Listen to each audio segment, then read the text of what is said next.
Maravilha. Tassiano, outra pergunta aqui que eu vou juntar três em uma praticamente. Os fiagros claramente estão indo para CDI+. Ao ir para CDI+, você deixa muito evidenciado um risco corporativo. Ou seja, você está fazendo uma dívida, pura e simplesmente. Não é como aqueles modelos dos CRIs, dos fundos de CRIs, que tem claramente um contrato BTS aqui fazendo uma compensação, né? Se o IPCA sobe, você já ganha, você perde de um lado, mas ganha de outro, e vice-versa, você tem uma coisa puxando a outra naturalmente. Por que eu estou te fazendo essa pergunta? Objetivo e direto.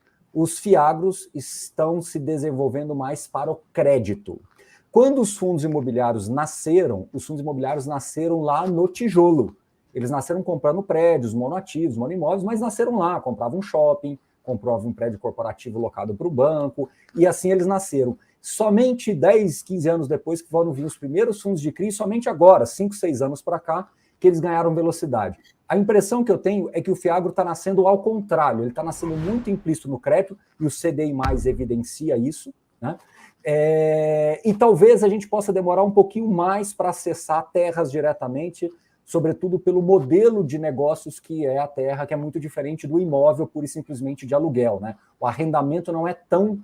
ele é óbvio no conceito, mas na prática ele é diferente. Como é que o investidor deve acompanhar tudo isso e até onde o que eu falei aqui está numa velocidade correta ou não, no passo correto ou não? Eu acho que está nascendo exatamente assim, né? O oposto da história dos fundos imobiliários. E tem uma razão, né? A razão é a dor do produtor ou a dor do setor. A dor do setor não é falta de terra, né? O Brasil tem muita terra. O Brasil tem a maior quantidade, dos países com a maior quantidade de terra agricultável do mundo. Qual é a dor do nosso produtor, do setor? É crédito. A política de crédito agrícola no Brasil nasceu em 1968. E durante quase 60, 70 anos, ela foi a principal instrumento de financiamento agrícola no Brasil, com juros subsidiado. Então, o que é o plano safra que as pessoas falam? Né? O governo empresta dinheiro, através dos bancos, evidentemente, a 6%, mas o banco capta a 13,75%, a 14%. Essa diferença, o Tesouro Nacional, o orçamento público, que está disputando com educação e saúde, tem 13 bilhões de reais para subsidiar o produtor rural, para subsidiar esse valor. O que acontece? Esse dinheiro já não dá mais, não dá há muitos anos. Então, hoje, da carteira de crédito agrícola no Brasil, de 750 bilhões de reais, 250 bilhões é subsidiado, 500 bilhões é o mercado. Então, por isso que eu falei da dor, sabe, Baroni? Então, a dor como falta crédito subsidiado, evidentemente, não tem mais espaço nem fiscal para discutir isso no Brasil, buscou crescer via política tradicional de crédito. Qual é o problema que nós estamos tendo? Não cabe mais nos balanços das empresas e nem mesmo dos bancos carregar tanta dívida para o setor agro. Então, o mercado de capitais está exatamente surgindo, os fiagros, para ocupar esse espaço aqui. Então, é exatamente isso, está nascendo pelo crédito. Eu acho que o mercado imobiliário ele vai se desenvolver também, porque acho que tem três possibilidades de desenvolvimento do mercado imobiliário. Do agro, né? FII de fazenda, vamos chamar assim. Empresas estrangeiras que querem investir no Brasil. A AGU, a Advocacia Geral da União, proíbe estrangeiros ser dono de terra no Brasil. Um estrangeiro, ao comprar terra no Brasil, comprar um fiagro, ele não está comprando terra no Brasil. Ele está sendo cotista de um fundo que é proprietário de terra. Então tem uma oportunidade de resolver um imbróglio jurídico que a gente tem no Brasil. O segundo é a questão de sucessão familiar. Imagina uma família de 5 pessoas aí pertinho de você, em Rio Verde, no Goiás. 3 filhos não têm vocação e estão morando em Goiânia, ou estão morando em São Paulo, saíram. Ou no exterior. E 2 filhos têm vocação, mas ninguém quer vender a terra. Sabe? Constitui um fiagro e 2 filhos arrendam essa terra dos 5. Sabe? E ainda pode colocar cota no secundário, tem essa possibilidade. E eu acho que a terceira possibilidade é exatamente... A gente tem muita área degradada no Brasil. Nós temos 80 milhões de hectares. 1 hectare, para quem não está acostumado, são 10 mil metros quadrados. É um campo de futebol. Então, nós temos 80 milhões de campos de futebol no Brasil que precisam... que pode ser produtivo e está muito improdutivo. Então, os fiagros podem ser um instrumento, né? para pegar a poupança do brasileiro, adquirir essas fazendas através do Fiagro e colocar para bons operadores tocar a fazenda, como SLC, como Brasil Agro, como Klabin, sabe, como Suzano, são grandes operadores que existem no Brasil, pode ser arrendar essas terras. E as empresas estão caminhando para querer serem asset lights, né? Assim, de ser mais operador e ter menos patrimônio, menos terra carregada no balanço. Então, acho que isso tende a se desenvolver, mas como não é uma grande dor, está crescendo muito mais. De 7 bi que nós temos de patrimônio líquido dos Fiagros, Baroni, tem um de terra, que é uma fazenda, um fundo chamado FZDA, de 150 milhões de reais. Então, é muito pouco perto do total do patrimônio que existe hoje nos Fiagros. Excluindo o FZDA, a maioria ou é crédito puro e simplesmente, ou é um tijolo travestido de crédito, talvez, ou crédito travestido de tijolo, não sei, mas é alguma coisa disso, não é o clássico, a clássica aquisição da terra direta, né? Porque no final, o proprietário da terra que vendeu para o fundo, ele tem a opção de fazer a recompra. Isso. Então lá no final vai saber se ele for operação de crédito ou se não for operação de crédito, né? Por isso que eu disse que não sei se é uma coisa travestida de outra. Ô, Tassiano, uma coisa bem legal aqui, a gente está pensando já em 2023. E agora eu vou fazer uma pergunta muito dura, muito objetiva, porque a gente está todo mundo muito preocupado. O mercado está caindo, se você olha o mercado de fundos imobiliários, o próprio agro estava se segurando um pouco, mas vem caindo também. Estava se segurando porque são operações CDI+, então ainda continua pagando rendimentos mais altos. Só que a gente começa a ver assuntos de reforma tributária, e isso flertando com fim de isenções. E você acabou de falar o quão importante o quão poderia continuar sendo importante o Fiagro e o acesso aos produtores, às grandes empresas, né?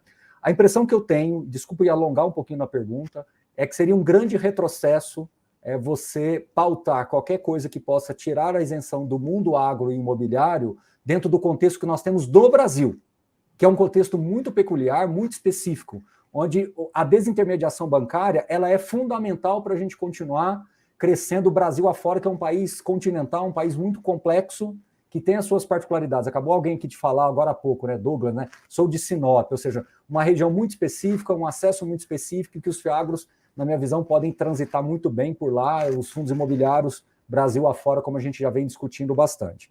Então, vamos falar objetivamente de 2023. Você disse, né, o presidente da CVM vai abrir mais detalhes, não, vai realmente colocar a legislação de Fiagro especificamente para rodar, o que é excelente, e de repente a gente vê movimentos de possíveis taxação ou fim de isenção, etc.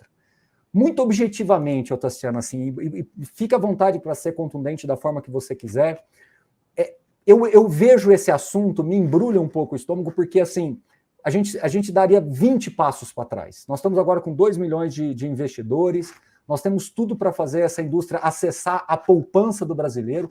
A poupança do brasileiro, desculpa falar que num tom até de um pouco desabafo, né? Mas a poupança no Brasil, R$1 trilhão, o mercado de fundos de investimento de 6 trilhões, nós ainda somos 200 bi, nós somos quase nada em tudo isso, nós temos muito ainda para fazer diferença. As grandes operações imobiliárias recentes foram via fundos imobiliários, a gente viu uma operação grande agora de shopping center, isso gera sim impostos locais, isso continua gerando emprego.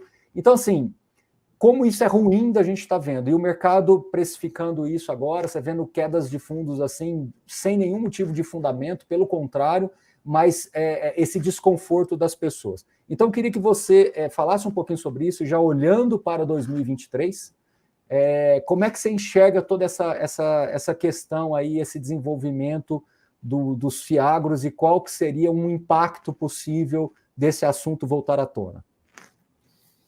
Eu sou super animado. Assim, eu vou colocar duas razões, assim, uma razão econômica e uma razão política.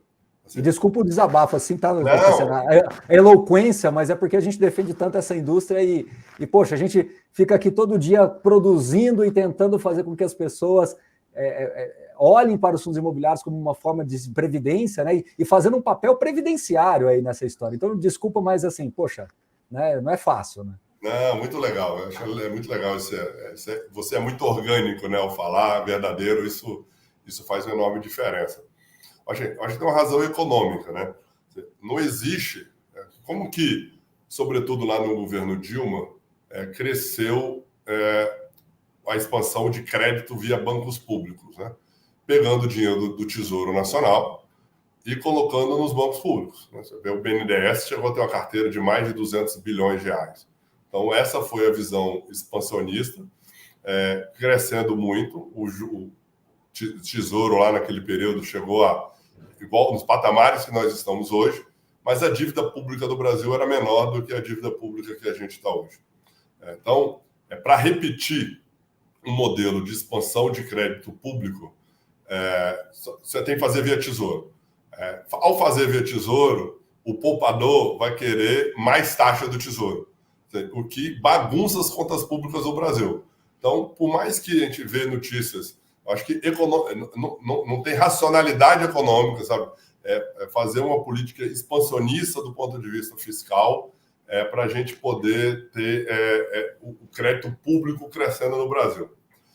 Quando você pegar um investimento no Brasil, eu vi um evento recente, o setor privado está financiando aí 19% do PIB financiando o investimento no Brasil, e o setor público menos de 1%. Então, o setor privado investe 20 vezes mais do que o setor público no Brasil. Então, não vejo razão econômica nenhum, a não ser agravar a crise que a gente está passando. O segundo ponto, por mais que a gente vai ter... Eu acho que o governo tem sinalizado da importância da reforma tributária. Eu acho que a própria ida do Bernardo Api é favorável com esse tempo, porque seja um dos poucos brasileiros que dedicou a vida a estudar a reforma tributária. Eu acho que esse negócio está muito mais maduro, mas ao não ter mais dinheiro público para subsidiar as taxas, a expansão do crédito no Brasil, de crédito público com subsídio, isso virá ter que vir do mercado privado. Ao vir do mercado privado, se tributar o crédito, a captação aqui no Brasil, o que vai acontecer? Assim, vai diminuir a quantidade de crédito. Se você não tem espaço fiscal para aumentar o crédito público, você também não tem... ao tributar, você dificulta muito mais a expansão do crédito privado. Então, assim, e tem um outro elemento que é a força da bancada da Frente Parlamentar da Agropecuária. Sabe que não tem plano safra. Ao não ter plano safra suficiente no Brasil, tem que vir via mercado de crédito ou mercado de capitais. E essa união entre as duas indústrias que mais geram emprego no Brasil, que é a indústria imobiliária e a indústria do agronegócio, eu tenho convicção assim, que isso será, mesmo que venha do governo, né, ou que seja a PEC que está lá apresentado, se não me engano, é 45, vem andar, esses instrumentos de captação de crédito no mercado privado, da poupança dos brasileiros, como você falou, eu não acredito que será tributada pela força política. Assim. Então, eu trouxe alguns elementos econômicos e uns elementos políticos que eu estou muito seguro. Assim, onde tem oportunidade, o dinheirinho que tem no final do mês, Maroni, eu estou indo em fundo imobiliário e Fiagro, entendeu? Porque eu acredito e não acredito nesse risco. É skin the game total. E eu vou só complementar que essa pauta, ela como você colocou, ela é quase que apartidária do ponto de vista macro, porque a gente já discutiu essa pauta em diversos tipos de governos. Então, não é uma coisa que nós estamos falando que estamos concordando ou discordando do governo A, B, C ou D. Não é nem o A ou o B, é o A, B, C ou D. Porque é uma pauta que a gente já fala há muito tempo, da importância de você manter os incentivos dentro da estrutura de fundos imobiliários, e agora, no caso, o Fiagros, que está dentro do mesmo arcabouço jurídico, porque é um vetor, uma proxy de crescimento muito importante para o Brasil. E eu tenho feito slides aqui, Tassiano, para mostrar a correlação do desempenho de fundos imobiliários. O histórico de Fiagro ainda é pequeno, né? Mas o desempenho de fundos imobiliários com PIB. Ou seja, é muito correlacionado. Você tem uma coisa puxando a outra, que, óbvio, ainda é uma discrepância grande, a importância do fundo imobiliário dentro do contexto do PIB, mas claramente correlacionados. E quando você granula isso melhor, quando você filtra isso melhor, você vê que as grandes operações imobiliárias, elas já passam a ocorrer via fundos imobiliários e as empresas de propriedades começaram a olhar para os fundos imobiliários como grandes parceiros de negócio. Ou seja, você sim gera impostos, mas de outra forma, né? Você não está tributando aquela renda, você está tributando as operações que acontecem naturalmente no mercado imobiliário e, consequentemente, no agro. E uma coisa só para a gente concluir aqui a nossa live é que hoje existe sim uma simbiose, como você colocou. Não dá para você dissociar FIAGRO de fundo imobiliário hoje do ponto de vista regulatório fiscal. Você tem a separação jurídica, etc., mas do ponto de vista fiscal eles estão conectados. Então, ao tirar o benefício de um, você automaticamente está tirando do outro e aí volta tudo para a estaca zero, na minha visão, e seria um grande retrocesso, independente. A gente discutiu essa pauta com o atual governo, que no caso vai ser o governo anterior, e estaremos prontos para discutir, porque, como você bem pontuou, a gente acredita no processo de desintermediação bancária e, na minha visão, os fundos imobiliários e os FIAGROS funcionam muito bem com isso. Correto, Otaciano? Corretíssimo. E tem, além do regulatório e do jurídico, acho que tem uma aliança política. Qual é a aliança política? Porque o FIAGRO tem bancada. Os FIIs não têm bancada. Sim. Mas os FIIs têm gente. Tem 2 milhões de brasileiros. E o FIAGRO, nós estamos com 160 mil brasileiros. Então, a diferença é enorme. Então, essa aliança política, e não tem, e não é de governo A nem de governo B, como você trouxe, essa aliança política, assim, e por ser o maior gerador de emprego do Brasil, ter eleitor, ter gente nos fundos imobiliários e ter a bancada à frente, é uma simbiose, assim, e com certeza vai estar junto nessa defesa da não tributação, porque isso significa reduzir crédito no Brasil. Se não tem crédito público, como é que reduz crédito privado? Não tem saída, assim, vai ficar mais caro o crédito, então não tem saída.